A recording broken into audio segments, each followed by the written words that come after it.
Voyons maintenant comment combiner la fonction si avec et, les fonctions et, ou et non.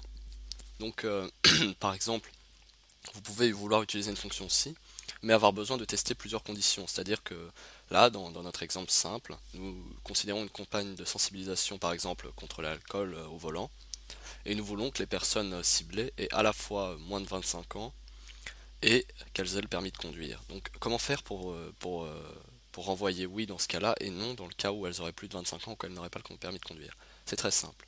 Donc nous utilisons la fonction si, sauf qu'à la place du test logique simple, nous allons mettre une fonction et.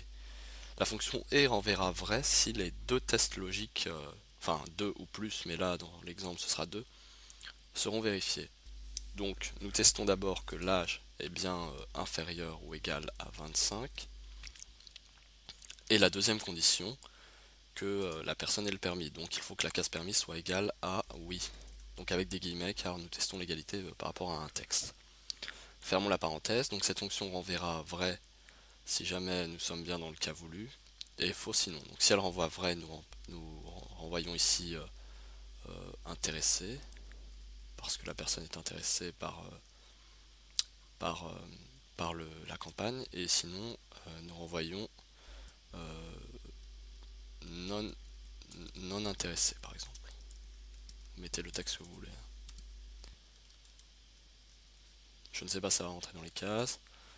Bon, là, donc on est sur une personne intéressée, donc vous n'oubliez pas, donc là il n'y a pas de dollar à mettre puisque les deux fonctions vont toujours être en dessous pour les autres. Donc là on a notre première colonne cible qui est remplie. Vous voyez, c'est assez simple, hein. Maintenant je veux utiliser par exemple, je veux que les personnes ciblées soient celles qui aient le permis ou celles qui aient déjà été dépendantes, puisque c'est une campagne sur la sensibilisation contre l'alcool. Donc je marque égal si, et exactement pareil qu'avant, sauf que ce sera un ou. On va tester, donc soit les personnes ont le permis donc égal oui,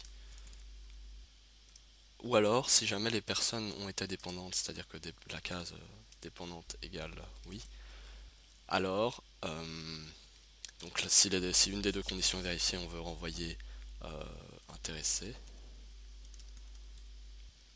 et si aucune des conditions n'est vérifiée, on renvoie non intéressé.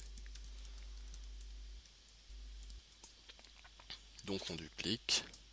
On voit par exemple que là, une personne qui a été dépendante mais qui n'a pas le permis est intéressée. Voilà, donc bon, on pourrait agrandir les colonnes pour que ce soit plus lisible. Et donc il y a aussi la fonction non que vous pouvez utiliser, mais elle est quand même moins utile puisque la fonction non va juste renvoyer, mais vous avez déjà dû la voir, l'inverse du test. Donc par exemple si je teste dépendant égal à oui, donc là le test, cette assertion est fausse puisque dépendant est égal à non, et donc ça va me renvoyer vrai puisque ça renvoie l'inverse du test. Donc si la condition renvoie vrai, vous mettez non autour et ça vous renvoie l'inverse, l'opposé. Donc ça vous renvoie vrai. Personnellement, je n'utilise pas beaucoup cette fonction, mais il est tout de même intéressant de vous la présenter. Voilà pour l'utilisation de la fonction si combinée avec et ou et non.